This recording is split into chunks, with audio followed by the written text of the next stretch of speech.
It's expected to be cold here in Blacksburg tonight, less than 30 degrees, but there is one very hot team coming to town with Florida State. The Seminoles are ranked 8th in the country and coming off a bye week. I'm here with head basketball coach Bob Huggins. Coach, you know, you get to come down here a couple times a year. How important is it to kind of get to reach these fans in the southern part of the state? We are back live at the Cole Chevy Mountain Festival. Hey, Matt, no, I'm up here. Yeah, the skies are up here too. They've been clear for the first time in what seems like forever. It wasn't that way in Coal City last night. Round 3 of the Greenbrier Classic is almost in the books. A lot of the big names teeing off earlier this morning. Let's take a look at some of the highlights from Tom Watson, Webb Simpson, and Bubba Watson. We are down to the final 2 weeks of the regular season in West Virginia high school football. Now, Greenbrier West is ranked 7th in Class Single A. Tonight, they host a Fayetteville team that is just struggling to get back to 500. The 2012 Greenbrier Classic is in the books with another dramatic finish. It was a week that saw some huge golf names come through the Mountain State. I found the lump myself, and I was diagnosed December the 17th. I really didn't expect that to be the diagnosis. But the lump turned out to be breast cancer, which had already spread to the lymph nodes. Paula Sparks was in for a tough battle, including chemotherapy and radiation. But through it all, she found comfort in her students, players, and the community. Just knowing that they were there for support, not just the food that they brought, but the prayers that they said, the phone calls I received and the text messages, the emails, I just knew that they were there the whole time. Paula teaches at Tazewell Middle and is an assistant coach for the Tazewell High School volleyball team. The Lady Dogs have known her for years. Her diagnosis was devastating to them. Now, being able to have a healthier Sparks on their sideline is a huge blessing. Her health to us is the most important. Like again, I said, we've known each other since 8th grade, and we love her and we want her to get better.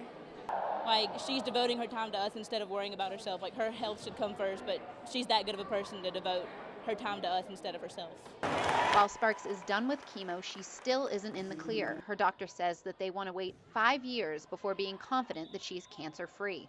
But her health is improving, and she's feeling more like herself again. And getting to hit the court with her team, despite all those setbacks, means everything to her. Things could have been different, but God has seen me through and has allowed me to be here. And I thank Him for that. I give Him all the glory and the praise for that. And these girls are just an added bonus. We're excited about it too. I mean, we think it's pretty cool that we beat some of these schools that are larger than us. Bland and Rocky Gap high schools only have 400 combined students. One of them, Jacob Moorhead, has excelled on the cross-country course, and he's done it in the face of adversity. Jacob was born with cerebral palsy and still battles it today.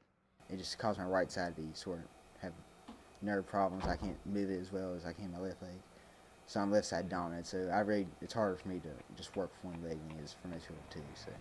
He went through years of physical therapy, but in 8th grade, he found a new way to get stronger. He began to pick up running and quickly fell in love with the sport. I decided I liked it, and I was never was good at catching balls and stuff like that. I was never had very good perception of distance and everything like that. So running just it's more natural for me. I could do it, and it came easy too. And I felt alive too. Jacob has helped lead the Bears to a very successful season and a spot at regionals. If they place in the top 3, they get to go to states. It means a lot. It's been a lot of hard work too, and I'm glad to see we're getting some out of it too. But whether they get the bid for states or not, Jacob has already notched a pretty big win in his life. I'm blessed because most people with cerebral palsy is in a wheelchair, so I'm very fortunate.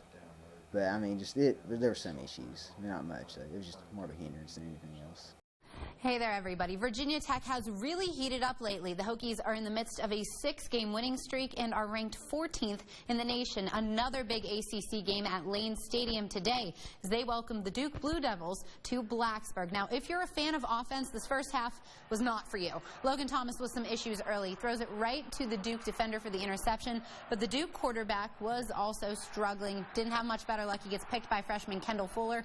Hokies can't capitalize, but Duke would get on the board first. The field goal gives them a 3-0 lead. Hokies threatening later. Thomas drops back and would find DJ Coles in the back of the end zone, but there's a flag on the play and the touchdown would be called back. Same possession, and Thomas end result ends up getting picked in the end zone. That would allow Duke a last-second field goal and a 6-0 halftime lead.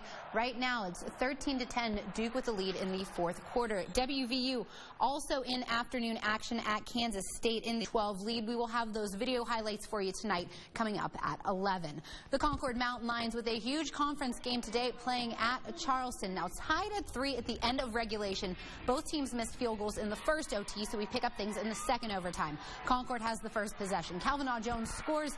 Garen Justice's team would miss the extra point, though, so UC just needs a touchdown for the point after. It's third and that close, inches from the goal line, but UC fumbles the handoff. John Knox jumps on it, but way back at the 11-yard line. That makes it fourth down. Maurice Leak in at quarterback, looking to the end zone, trying to connect with Daniel Cherry, but it just wouldn't happen. Concord knocks off UC in a wild one at UC Stadium, 9-3 in double overtime. And just not a very good game for the Bluefield College football team as they lost 44-18 to Southern Virginia. The first half was very messy for the Rams, who turned the ball over 5 times and had a punt blocked. They also had a season-high amount of penalties.